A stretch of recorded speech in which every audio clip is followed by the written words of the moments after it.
Ahora entramos en la sesión de preguntas y respuestas. Por favor, acérquense al micrófono y traten de ser lo más breve y directo al punto para que se pueda aprovechar la mayor cantidad de personas. René González sobre la venganza y la sangre al comienzo de la Revolución Cubana, pero también por otro lado, Vicente Botín, en términos del acuerdo que se llegó en el 75 en España, donde hubo una cuenta nueva y no hubo ese proceso de justicia, y ahora se ve que hay un problema surgiendo. Entonces mi pregunta para Alfredo Arias, ¿quién es el proceso dentro de España? Es un ejemplo de lo que pasa cuando no hay esa ruptura con el pasado y ese proceso de buscar la verdad. Si tú tienes a alguien del viejo guardia comunista, por ejemplo, que mató mucha gente y no tiene que responder frente a un tribunal, y también la gente que eran de los nacionalistas que también cometieron crímenes, no atenderlo en ese momento, en el 75, es ahora los problemas que están surgiendo a la democracia en España hoy en día. Gracias, John. ¿Fue para mí o para Vicente? Bueno, para los dos, Era para Alfredo, pero... Era para Alfredo, pero yo creo que el Vicente también va a querer decir algo. Yo creo que la situación española es muy diferente. En España hubo una guerra civil y pasaron 40 años hasta que pudimos lograr la democracia. Yo no creo que los partidos políticos surgidos de Venezuela, su intención sea cerrar las heridas que no se cerraron aparentemente en el año 1975. Yo creo que es una postura puramente demagógica, es su espacio político. España, como he dicho antes, es un país que tiene muchos problemas económicos y sobre todo políticos. He dicho antes también que el gran problema de nuestra democracia es que los partidos políticos han gobernado y han colonizado las instituciones. Hoy día todo el mundo vive de la política en España. Tienen sueldos estupendos, tienen muchas bicocas, como decimos allá.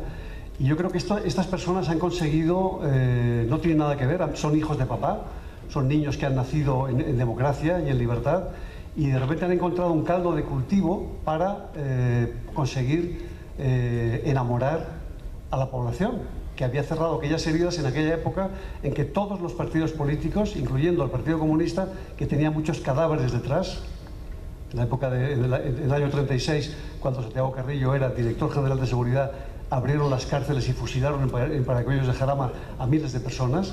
Es decir, se cerraron aquellas heridas porque ya había varias generaciones posteriores que habían nacido en una España diferente y que lo que querían era mirar hacia adelante. No es que no se cerró aquello, si en aquella época o años más tarde las personas afectadas hubieran intentado ir por esa vía, me hubiera parecido muy bueno hacerlo. Ahora, el hecho de que unas personas demagógicamente utilicen esa vía para llegar a conseguir el poder y consensuar unas políticas que no les corresponden, porque es mentira, ese es el problema de España. Es decir, no es que no se cerraran las heridas, sino que esta gente ha encontrado una vía para introducirse. Gracias, John Suárez, por esa pregunta. Obviamente no tuve tiempo de hablar de la transición española porque hay tantas transiciones en el mundo, pero yo sospecho que España no es tan excepcional. Yo creo que España es un híbrido de dos transiciones que conocemos, no sé, al estilo soviético bajo Gorbachev, cuando la élite del régimen se divide en dos y se empieza a pelear entre ellas. Vimos el franquismo tenía un ala liberal más o menos, ¿verdad? Suárez o un tal Arias, bueno, ese no, pero había otra dura, la Falange, etcétera. Entonces todo empezó por una escisión en la élite. Pero España también tuvo un elemento que casi nadie habla, no sé por qué, no tan reconciliador. Felipe González, que para mí fue el primer genuinamente líder español post-franquista, que nunca tuvo que ver con no era parte del franquismo, al contrario de Suárez, al contrario del rey de España, que también pues, fue criado prácticamente por Franco. Y Felipe González, cuando llega al poder en las elecciones del 82 y el 83, las centrales y las locales, purgó a 50,000 miembros de la nomenclatura franquista, decapitó al franquismo de un solo golpe. Y esto lo hizo de facto. Entonces, como en Estonia, se hizo de facto y no de jure. No hubo una ley especial castigando, porque eso hubiera violado los pactos de la Moncloa, que podemos arguir fueron indispensables para transicionar España y la reconciliación. Pero el hecho es de que decapitó al franquismo. Entonces, por eso un partido abiertamente franquista no ha regresado al poder en España y no ha estado ni cerca de regresar al poder en España. ¿A qué le debemos a estos amigos de Podemos, financiados por Irán y por populismos y por Hugo Chávez y por Maduro?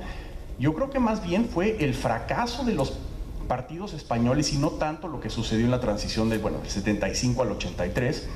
El hecho de que en España no tienes un Ludwig Erhard como en Alemania, no tuviste un gran reformador, sino más bien gente que se acomodó con el status quo y creó dos tipos de empleo: los que no puedes despedir y los que no tienen empleo.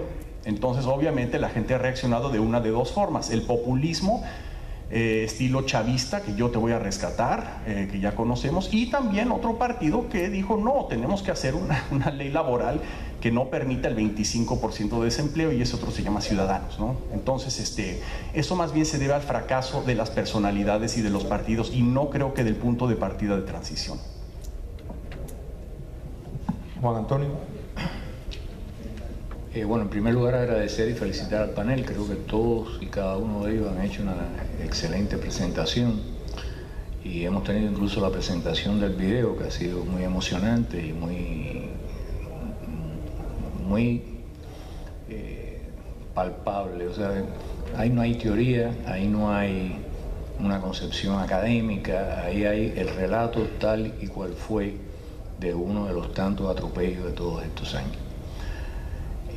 Los que me conocen saben que soy historiador, y por ese motivo quizás estudié un poco de conflictología a distancia con la Universidad de Naciones Unidas, y por ese motivo me he involucrado en un ejercicio en el año 2001 que duró 2 años de FIU, donde participamos 26 personas, 16 de ellos cubanos, 10 extranjeros, entre los que estaban relatores especiales de Naciones Unidas, relator especial de Derechos Humanos de Naciones Unidas para Cuba, bueno, en fin, toda una cantidad de personas, y se hizo un documento como de 300 páginas, nos reunimos como en 5 ocasiones, y se hizo un documento como de 300 páginas que publicó FIU. Era un fondo, estaba financiado por la FORP, y se llamaba Cuba, la Reconciliación Nacional, Verdad, Justicia y Memoria.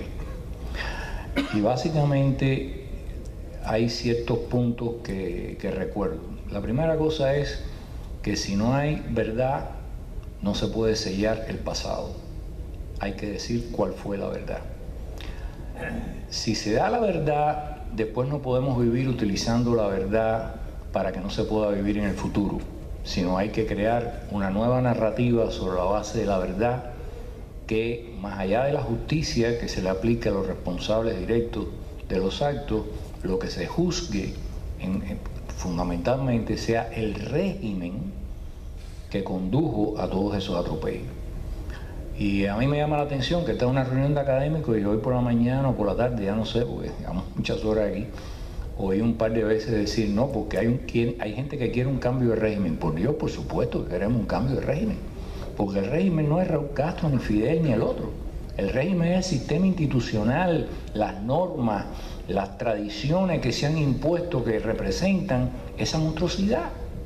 Entonces sí queremos un cambio de régimen. Cada vez que dicen: bueno, el problema es que aquí es un país anormal y no funciona, ¿de quién estamos hablando? ¿Raúl Castro? No, estamos hablando del régimen. Y ese régimen hay que llevarlo a juicio, aparte de las personas que se van a juicio. Y sobre la memoria de ese régimen hay que construir una narrativa. Lo importante no es recordar el nombre de un verdugo.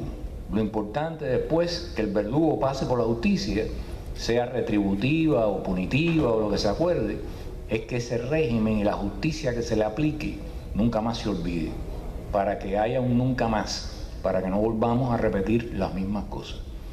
Y yo creo, nosotros revisamos en aquella ocasión varios procesos de la verdad, varios procesos de reconciliación, y había veces que fallaba una cosa o fallaba la otra. Y un problema también es tener bien claro una cosa: el perdón es cuestión de las víctimas y de Dios. Nadie puede, en nombre de lo que es expeditivo políticamente, imponerle a una familia que ha sido victimizada que perdone a nadie. Eso se lo tiene que ganar con constricción y solicitando el perdón el victimario. Y así fue la Comisión de la Verdad. El que no pasó por la constricción y por cooperar, por sacar toda la verdad, fue a prisión. Entonces, esas son cosas que son importantes, porque a veces vemos procesos en Colombia o en otras partes. No, hay que llegar a la paz, hay que llegar a la paz, cuidado, porque pueden llegar a la paz y tener una guerra en 5 años si no se pasa por un proceso honesto de decir la verdad y de lograr que el perdón sea un perdón que venga del único lugar de donde puede venir, que es de las víctimas. Gracias. ¿Uno de ustedes quiere comentar al respecto? No, yo solo quisiera decir, no necesitamos micrófono, que la experiencia acumulada, universal, lo que está tratando es de construir una memoria positiva para poder pasar la página y crear una sociedad estable, con esperanza, un Estado de Derecho que la gente sienta confianza. Entonces, no es venganza lo que se busca. Y vuelvo al ejemplo de España, no habría una apertura para esto que está pasando en España si España hubiera pasado por un proceso de reconocimiento de la verdad y lo que fuera que se le llame justicia, que puede variar inmensamente. Entonces, tal vez esa transición que en aquel momento fue tan pacífica y tan modelo, no fue tan modelo. Lo que pasa es que las experiencias se acumulan a partir de las transiciones que empiezan a pasar en los años 80 y para allá. Y por eso no es un modelo perfecto, pero nos ha enseñado que es importante lograr esos componentes de justicia transicional. Yo estoy de acuerdo contigo, María. Lo único que cuestiono es que estoy de acuerdo en que hay que hacer mirar atrás y rescatar y cerrar todas las heridas, ¿no? El problema es que esa vuelta atrás y ese cerrar las heridas no puede venir apadrinado por Venezuela. Ahí cuestiono la legitimidad de estas personas, porque yo me apuntaría a una comisión de la verdad en España, pero no apadrinada por Venezuela o por ¿Quién es Venezuela para hacer eso? No, sí. El próximo, me pregunto. Hola, ¿qué tal? Yo soy Soren Triff y quería hacer un comentario pequeño y una pregunta. El comentario es agradecer que hayan construido aquí este panel, que se haya abierto ASCI a este tema interdisciplinario, que haya ampliado el tema de la economía a estos temas, porque realmente están íntimamente vinculados. Es muy fácil hablar de estructuras, de instituciones, pero las instituciones están relacionadas con la economía. La economía no puede estar desligada de eso. La pregunta mía, bueno, yo soy humanista, así que yo no sé a veces qué hago aquí, pero también creo que está muy vinculado. Y de mi perspectiva, que la quiero dar, y esto es prólogo de la pregunta, es lo que yo escucho de este panel ha sido todo es cultural. Es decir, vamos a verlo de abajo hacia arriba y de arriba hacia abajo. De arriba hacia abajo las instituciones, ¿verdad? Se dice que hacen falta instituciones para poder hacer este proceso de justicia, como se ha hecho en estos países. Sin embargo, a mí me parece que haber escuchado en el pastor Mario Félix Leonard, que él está hablando de cosas que pasan de abajo hacia arriba. Porque cuando se hablan de valores, los valores no se imponen desde arriba hacia abajo. Por eso realmente es que lo que estamos escuchando, cada 5 años, de hecho cada 40 años, ¿verdad? En España vuelve a pasar lo mismo. La situación en España me recuerda mucho a los años 30 en España. España tiene una democracia magnífica y quisieron los españoles en medio del mejor periodo, se llama Edad de Plata, pues destruirla, hacer una guerra civil. Así que si no cambian los valores, es posible que estas instituciones que se crean no duren mucho. Mi pregunta entonces, principalmente para el pastor, es ¿qué se está haciendo de abajo hacia arriba a nivel cultural para que estas instituciones, para que no vuelva a pasar, para que cuando venga este cambio, pues sean sobre bases sólidas? Sí. Gracias. Bueno, por eso yo terminaba hablando del papel de las iglesias en Europa del Este, que tuvieron un papel en la caída de los regímenes, pero también creo que aportaron mucho al desarrollo de esas sociedades. Y en Cuba creo que, dado que la educación está totalmente, oficialmente en manos del Estado, instituciones religiosas tienen una gran importancia en eso y lo están haciendo ya. Y no solamente organizaciones religiosas, tenemos allá a Dagoberto Valdés, que Él dirige el Centro de Convivencia en Pinar del Río, que promueve la ética y los valores, y han preparado una serie de cursos, tal y como él expuso en un panel anterior, que creo que contribuyen en buena medida a esos valores. Precisamente yo comencé mi exposición con la cita de Santiago, el Evangelio de Santiago, porque decía: ¿por qué son las guerras y los pleitos entre vosotros? Por las pasiones que combaten en vuestros miembros.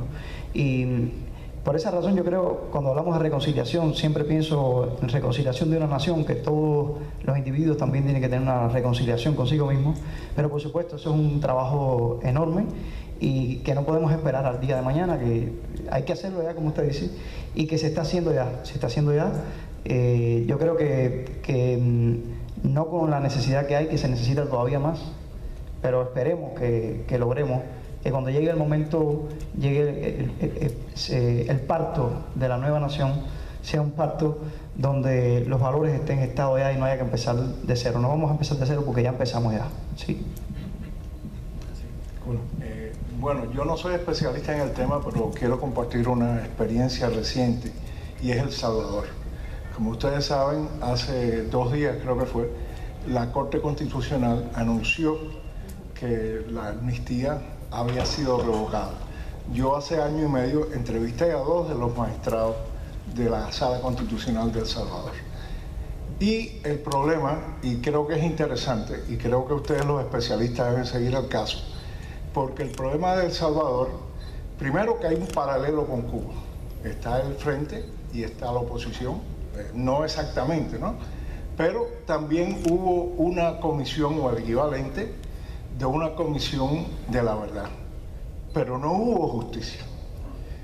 Y en estos momentos, tanto el frente que está en el poder como la oposición, los dos están opuestos a que se levante la amnistía, porque los dos son partícipes de los crímenes. Y lo que lo causa es un error político, donde ellos designan a 4 magistrados de la Sala Constitucional de la Corte Suprema de Justicia porque no podían llegar a un arreglo y se equivocaron. Y los 4 magistrados que designaron están abocados a buscar el imperio de la ley dentro de una crisis nacional muy grande.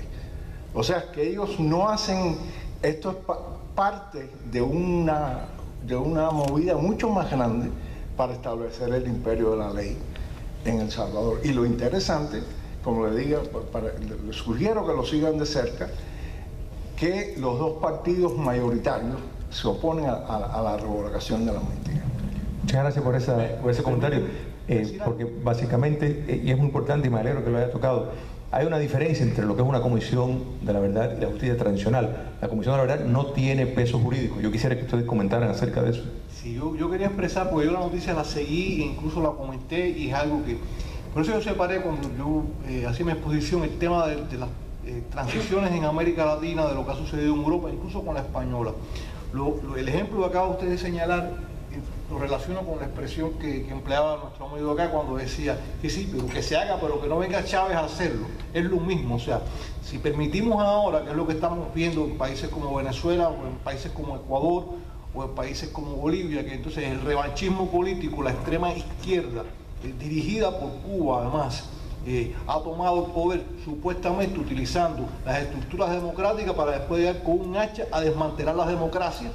Bueno, entonces es lo mismo que estamos viendo posiblemente en el caso de El Salvador. Estamos viendo cómo los jueces de la Corte Suprema hacen esto en contra de la opinión de los partidos políticos, pero además yo mencioné algo que es mi opinión, pero bueno, estudié el proceso y lo conocí, tanto la transición en Nicaragua como lo que sucedió después en países como El Salvador y Guatemala. Desde mi punto de vista, la negociación, la transición obvió demasiadas cosas. O sea, y da pie a este tipo, que después vengan las venganzas, que después entonces la extrema izquierda es lo mismo cuando yo digo, bueno, permitir, entre comillas, que un partido comunista que se diga marxista vaya a unas elecciones en un sistema democrático, yo no le veo mucha explicación a eso, porque precisamente el marxismo lo que plantea es que voy a llegar a poder para desmantelar la sociedad burguesa. Entonces, bueno, en nombre de la democracia no podemos darle tampoco como dice la vieja expresión, la soga con la que nos van a colgar después a nosotros, ¿no? Un poco era eso lo que quería. ¿Alguien más quiere hablar al respecto? Yo quería añadir algo que creo que es súper importante para relacionar especialmente lo que decía Mario. En muchos de estos países y han creado una cultura por la vida, por los derechos, los grupos, las iglesias, las organizaciones, las ONG, asociaciones de familiares de víctimas, han creado un estado de opinión que ha educado el proceso y lo ha llevado por una vía que es positiva, que es lo que se está tratando de buscar. Yo solo quisiera añadir, no podemos relativizar la noción de un Estado de Derecho. El Estado de Derecho está bien claramente, no es cuestión de, bueno, el gobierno que esté en turno, el partido que esté en turno, determina, no. Si violas el imperio de la ley, tiene reglamentado determinadas cosas que hay que observar, no importa quién está en el poder claramente. Algunos de estos partidos surgen de movimientos antisistema y naturalmente pues se están plegando a las nuevas reglas del juego que entran por la vía democrática y después pues subvierten el orden. Sí, Iván Grenier, tengo una pregunta por Fredo Arriaschi. Se ha hablado mucho de los casos postsoviéticos y un poco de Chile también, en España. Me gustaría saber su opinión sobre la utilidad de comparar con México. Por dos cosas. La primera cosa es la ausencia de justicia transicional, casos de Tlatelolco, Corpus Christi, nunca fueron totalmente elucidados, pero también porque hay la hipótesis de la priización del Partido Comunista de Cuba, del modelo mexicano de un partido, acaso no único, pero solitario en el poder, ¿no? Que podría permanecer en el poder con un modelo de capitalismo de Estado, ¿no? Entonces, solamente para conocer su comentario sobre eso. Gracias. Pues gracias. Yo traté de evitar a México hablando aquí por, bueno, ser de México y por todo el sufrimiento que me ha causado la mala transición mexicana, que es una lección de cómo no hacer una transición. Si quiere, busque en Google mi artículo Mexoquism. Yo acuñé esa palabra, mexoquismo, masoquismo, México, por la transición de Vicente Fox. Si quiere, le digo muy breve lo que pasó. Nosotros, la sociedad democrática mexicana, toda la vida que hemos luchado contra esta dicta blanda, no es una dictadura, es una dicta blanda. Lo máximo que te podían hacer era confiscar tus libros y quemarlos, como hicieron en el caso muchas veces de mi papá, que publicaba libros, pero él nunca acabó en la cárcel, así que es una dicta blanda. Pero de todos modos nos uníamos cada 6 años para ver si ganaba pues, la Fuerza Democrática en México, que se llamaba el Partido Acción Nacional. Nunca sospechamos que al llegar al poder el PAN traicionaría a este grupo de mexicanos que siempre anhelamos por el cambio. Resultó que Vicente Fox era una prostituta del previo régimen, y en un sistema presidencial esto puede suceder con mucha facilidad, que en Cuba también llegue un presidente que sea pues democrático y de repente, no, gracias amigos, váyanse a su casa y aquí me voy a rodear con los duros del previo régimen. La sociedad civil no puede hacer nada en lo absoluto, y es una de las razones por las cuales a los cubanos yo siempre les he dicho, si pueden, cambien la constitución, hagan un sistema parlamentario, porque un primer ministro no se puede dar el lujo de hacer eso, si no lo corren al día siguiente. Pero Vicente Fox 6 años gobernó básicamente con el previo régimen y puso, al contrario de Felipe González, que mencionamos, puso 50,000 de sus gentes en todo el aparato. En México Vicente Fox puso a 70 en todo el aparato federal, en un país de 110 millones de gentes, ¿no?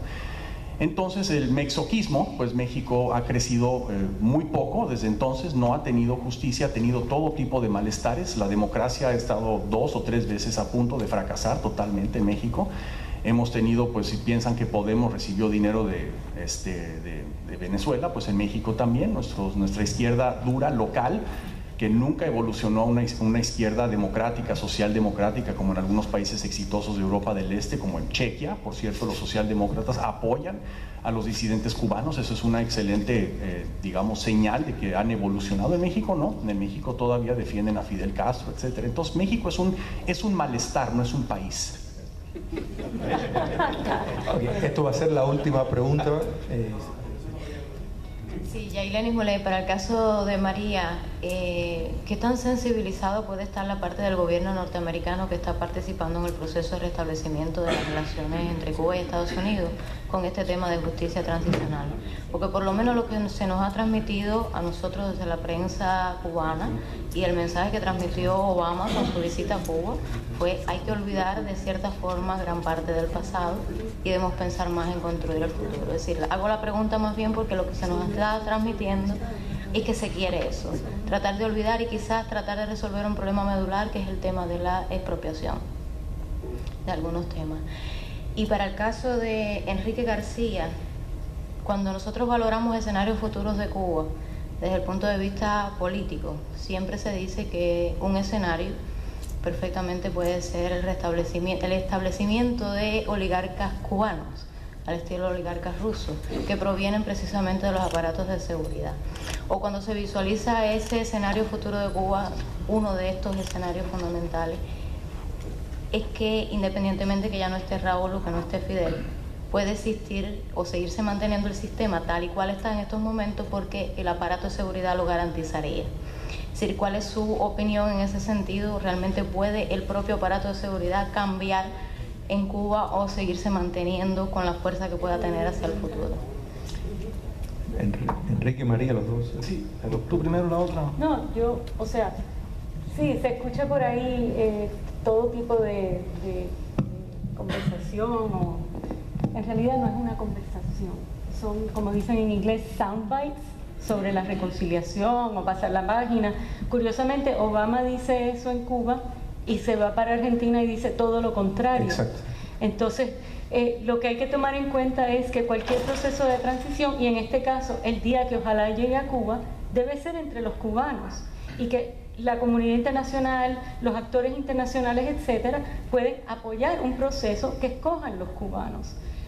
Esa es mi respuesta. O sea, lo que piense Obama, lo que piense Maduro, lo que piense X sobre el proceso cubano no es tan importante como lo que piensen los cubanos, y por eso las iglesias, los centros como el Convivencia, etcétera, en Cuba son importantes para empezar este proceso de diálogo, de estudio sobre qué es lo que ha funcionado mejor.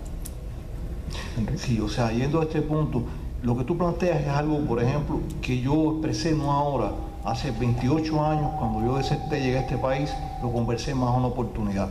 O sea, en Cuba se creó, y no, esto